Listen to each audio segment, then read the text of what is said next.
Okey, untuk pair NZD USD forecast untuk minggu hadapan 27 April hingga 1 Mei. Okey, kita akan lihat dulu untuk time frame daily. Dekat sini berlaku satu zone dominan yang terbaru. Okey, yang kita tunggu minggu hadapan untuk breakout untuk time frame daily.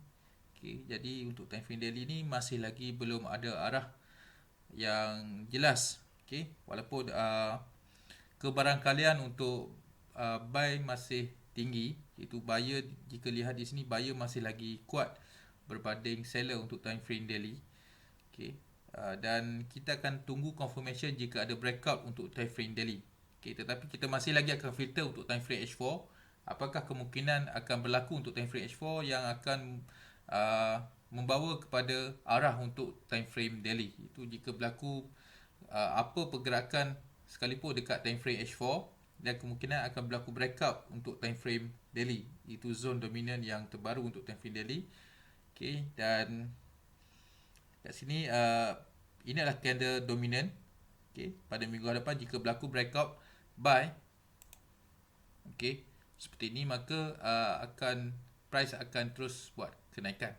Dan first dia akan test ataupun retest dekat SNR yang ini. Okey, maksudnya jika berlaku breakout buy, arah pada time frame daily adalah buy, dan first retest dia akan cuba retest dekat sini dulu. Okey, akan test SNR dekat sini. Ini adalah point untuk resistance. Okey, dan jika berjaya breakout resistance ni, akan terus ke SNR seterusnya. Okey, cuma kita nak filter untuk scope yang lebih kecil. Okey, itu pada time frame H4. Adakah akan berlaku seperti ini adalah bergantung kepada time frame H4. Jika H4 berjaya buat dominant breakout buy dan terus melakukan kenaikan, dan kemungkinan besar akan berlaku breakout buy pada time frame daily. Okay, dan jika berlaku penurunan pada time frame H4, okey, seperti ini, maka time frame daily berkemungkinan besar akan berlaku breakout sell untuk zone dominan yang ini. Jadi arah adalah arah untuk sell. Okey, cuba range dia adalah daripada price kita dapat lihat di sini daripada 0.5841 sehingga 0.613. Okey. Jadi ini adalah range dia. First kita akan kecilkan scope dekat sini, kita akan lihat dulu untuk time frame H4. Okey, jadi H4 akan menentukan apakah arah yang akan berlaku pada time frame daily nanti. Okey.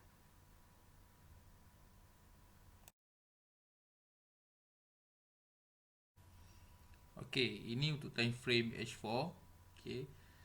Baik, kita akan filter untuk time frame H4. Kita dapat lihat di sini first pada minggu lepas formasi yang ada dekat untuk time frame H4 berlaku setup dominant sell. Okey, di mana ini adalah candlestick dominant, ini adalah zone dominant, dan ini adalah breakout yang tidak jelas. Kita anggap dia tidak breakout, dan kemudian dia buat penurunan. Okey, dia buat penurunan, dan arah semasa untuk minggu lepas pada waktu ini adalah arah sell. Tetapi pada waktu di sini, jika kita follow untuk sell pada minggu lepas, okey, maka dekat sini M15 mungkin buat satu setup dekat sini untuk sell, kemudian kena stop loss, dan akhirnya dia buat, selepas kena stop loss, dia buat kenaikan, price buat kenaikan dan mematikan setup dominant sell. Maka bila setup dominant sell dimatikan, okay, jadi kemungkinan buyer lebih kuat berbanding seller dekat sini. Okay, jadi untuk minggu hadapan kita akan filter untuk zone dominan yang terbaru dekat sini. Okey, ini adalah dominan yang terbaru dan belum ada lagi breakout buy ataupun sell. Okey, belum lagi ada arah ataupun market masih lagi belum buat decision sama ada untuk buy ataupun untuk sell pada time frame H4. Jadi pada minggu hadapan kita akan tunggu breakout. Okey, situasi yang pertama adalah jika berlaku breakout buy. Untuk situasi sekarang ni saya masih lagi anggap buyer masih lagi kuat. Okay, selepas berjaya mematikan setup dominant sell, buyer masih lagi kuat, dan kita akan filter untuk minggu hadapan pada zone dominan yang ini. Okay, apakah akan berlaku keputusan buy ataupun sell yang seterusnya. Okay, kita akan lihat contoh berlaku situasi yang pertama. Jika berlaku breakout buy, Okay, untuk zone dominan yang terbaru dekat sini. Jadi kemungkinan price akan melakukan kenaikan. Jadi jika berlaku breakout buy seperti ni, buyer menunjukkan buyer lebih kuat berbanding seller untuk situasi semasa. Dan jika dia price terus melakukan kenaikan dan berjaya, okay, berjaya breakout pada time frame daily nanti, okay, seperti yang kita dah lihat pada awal tadi, ini adalah high untuk zone dominan pada time frame daily, okay, yang terbaru pada time frame daily. Jika price berjaya breakout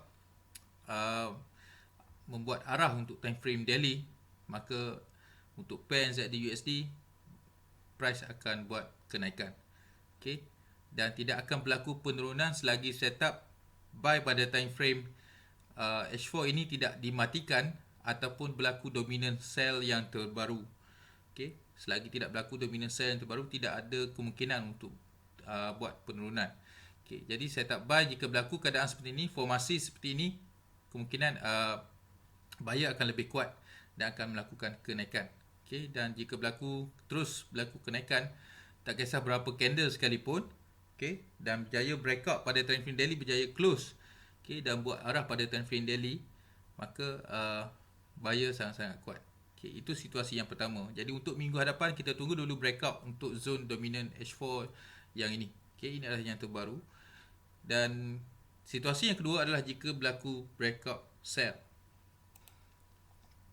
Okay, jika berlaku keadaan seperti ini, first dia buat breakout sell. Okay, buat breakout sell. Jadi arah dia adalah arah untuk sell untuk time frame H4. Dan jika price melakukan penurunan, sama ada berlaku retrace dahulu ataupun retest untuk zone dominan SNR dalam zone dominan ini, kemungkinan akan berlaku retest dan kemungkinan tidak berlaku retest. Dekat situ kita nak tahu adakah akan berlaku retest ataupun akan terus melakukan penurunan seperti ini adalah bergantung pada time frame M5 dan M15. Jika M15, okay, contoh berlaku time frame H4 berlaku breakout sell, kemudian M15 buat ataupun M5 buat setup dominant buy, jadi kemungkinan dia akan naik untuk retest. Okay. Dan jika M5 ataupun M15 tidak buat apa-apa dominant buy pada time frame 5 dan M15, dan kemungkinan berlaku dia akan terus melakukan penurunan tanpa retest ataupun tanpa retrace pada time frame H4. Dan jika berlaku keadaan seperti ini, sama ada dengan retracement ataupun tidak retracement, tidak berlaku retracement, jika berlaku penurunan selepas itu, kemudian okay, berjaya breakout pada time frame daily tadi, ini adalah low zone dominant untuk time frame daily. Jika berlaku daily berjaya close dan breakout arah sell, maka sell akan lebih kuat, seller lebih kuat berbanding buyer. Okay, kita akan dapat lihat. Cuma sebelum berlaku breakout pada time frame daily, H4 dulu akan buat pergerakan. Okay, H4 yang akan melakukan pergerakan dulu. Jadi kita akan monitor dekat sini. Sekarang situasi semasa kita tidak tahu akan berlaku buy ataupun sell. Cuma apa yang saya dapat jangkakan dekat time frame H4, buyer masih lagi kuat. Okay, selepas dia berjaya melakukan kenaikan pada minggu lepas dan mematikan setup dominant sell, maka dekat sini buyer masih lagi kuat untuk zone semasa. Okay, jadi untuk minggu hadapan kita tunggu keputusan ataupun decision yang akan dibuat untuk time frame H4 ni, jika breakout buy ataupun breakout sell. Okay, itu saja untuk NZD USD untuk fokus minggu hadapan 27 April hingga 1 Mei. InsyaAllah kita semua sama-sama profit nanti. Okay, sila juga buat comparison dengan analisa anda. Okay, jika ngam anda rasa analisa ni boleh digunakan, InsyaAllah sila gunakan. Okay, itu saja untuk NZD USD.